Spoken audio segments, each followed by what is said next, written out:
Good morning, guys. Welcome back to my channel. Today what I'm doing is the top 10 attractions for Epcot.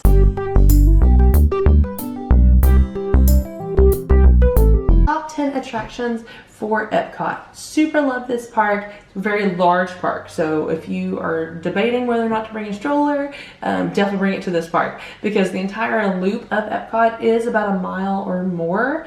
Well, the loop of World Showcase is a mile, so that means probably the rest of it would be more than a mile. So yeah, just to walk around the entire park is probably like 2 miles. So it is so big, but it makes it a really nice park, and it's great for people who like to try restaurants. So let's talk about our top 10 must-dos at Epcot. And this is in no particular order.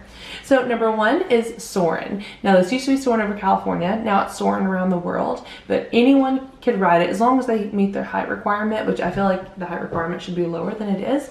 But it's really nice. It has such great smells, and then you just kind of like gently meander and soar over things, and it makes you really feel like you're hang gliding. So it's a really cool ride that grandparents would love as well as kids would love.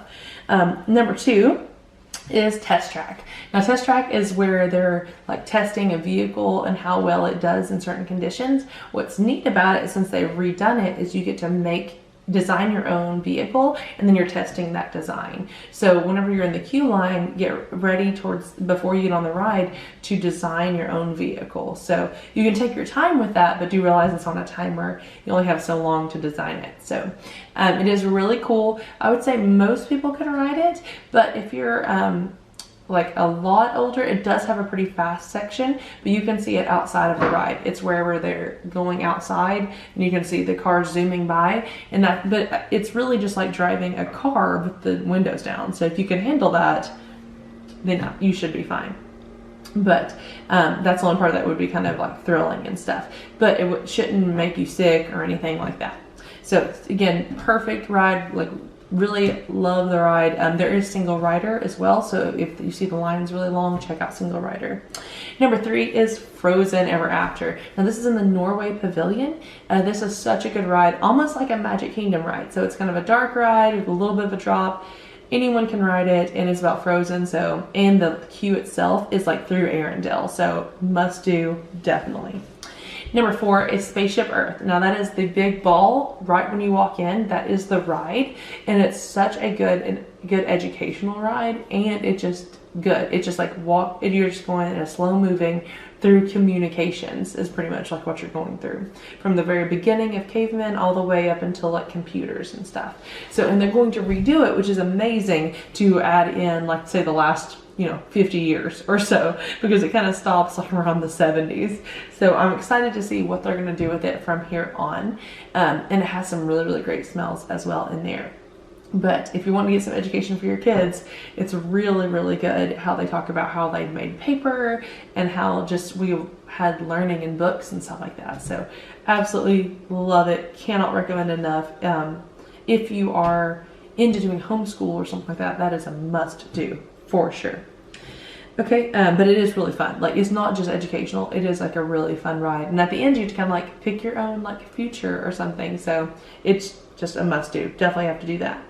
Number 5 is the Grand Fiesta Tour. Now this will be in the Mexico Pavilion, and this is a little slow moving boat ride past the pyramid, which is really beautiful, and then through like scenes of Mexico with Donald and the 3 Caballeros in it. So, and at the end there's the 3 Caballeros are doing like a little performance. So super cute. Love it. I wish that every single pavilion in the World Showcase had a Disney themed ride, which I think we're getting there because now we have Grand Fiesta Tour in Mexico, Frozen in Norway, and I know they're adding a Ratatouille ride in France. So can't wait. It's doing so good. Oh, and they're doing a Mary Poppins ride in England. So I think we're going to eventually get there because I think a lot of people like that as well.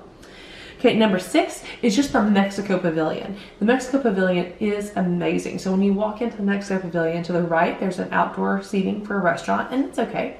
But then to the left is a pyramid, and it's like the entire pavilion is inside that pyramid.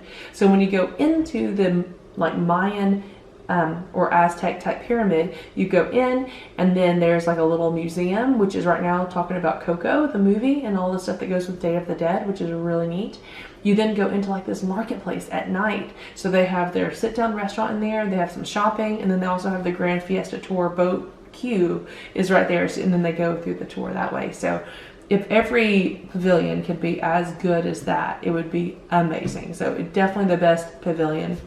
So whenever you think about doing World Showcase, if you were on the fence, if you wanted to do it all, definitely recommend Mexico and then Norway for sure, which is like right there next to each other. So I always go to the left because I like those two the best, and so I don't see as much the ones on the right. Okay, number 7 is the Norway Pavilion. So again, it is fantastic because you have the Frozen Ever After ride. You have Akershus Royal Banquet Hall, where it's a sit-down restaurant where you can do a princess meet and greet. Then they have the Anna and Elsa meet and greet. You have a Norway little museum there. You also then, of course, have plenty of shopping, and the shopping is so good there. And it's just really pretty. It has like grass growing on the roofs and stuff like that. Just a really pretty pavilion. Again, must do. Make sure you hit that pavilion when you go to Epcot. Number 8 is just restaurants. So if you are a person who loves to try new restaurants and new culinary experiences, Epcot is the theme park for you, because not only do you have some restaurants in Future World, but don't eat there. I don't even eat there at all. It's the World Showcase, which is so amazing because you have all of these countries that each of them have a quick service and a table service. So you could, if not more than that, and then a lot of times they have snacks or like desserts. Like Norway has like this great bakery with school bread, and then during the festivals, which I'll get to that in a minute, but then you have like the bakery in France, which is a great place to catch some breakfast. They also have like these like different like street performers too that work too. So it's just really a great place to go get meals any time of day for sure. And number 9 is festivals. So we just got back from Food and Wine, which was amazing. And so that's where you can go around and try all these different things with booths. It does get kind of expensive, but if you share a lot of your dishes, then you're able to do it pretty cheaply. But you can try all these new things. So I definitely tried the things on the booths for the festivals for sure. But they have Food and Wine Festival that is amazing. You also have Flower and Garden, which would be where they make all these beautiful topiaries. You got Festival of the Holidays, where they have like storytellers who tell what they do in their country during that time, of course, as well as having it decorated. And then I believe there's Festival of the Arts now, where you can see them actually doing art on the side. So the festivals are so amazing. So you should be going during a time there's a festival. I swear there's always a festival going. So if you're going during a festival, make sure you check out the festival at Epcot. And then number 10 is Living with the Land. So it's kind of back to Future World, but Living with the Land is such a good little ride that everyone can ride, and educational as well. So I do love Epcot for that reason, so that you're actually learning things. But it's just really neat to see how they're growing stuff, and all the food they grow on Living with the Land feeds Garden Grill Restaurant, which is really neat, which I've never got to try yet, so I can't wait to try it one day. So the top 10 attractions for Epcot were Soarin', Test Track, Frozen, Spaceship Earth, Grand Fiesta Tour, Mexico Pavilion, Norway Pavilion, restaurants, festivals, and Living with the Land. So I feel like I might be cheating with the attractions with the restaurants and festivals, but it's an experience. It's not necessarily an attraction, but it's an experience that Epcot offers that is unique and really neat. So definitely make sure you check out Epcot. Definitely recommend it.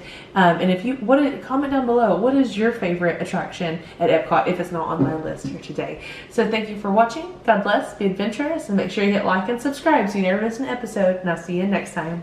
Bye.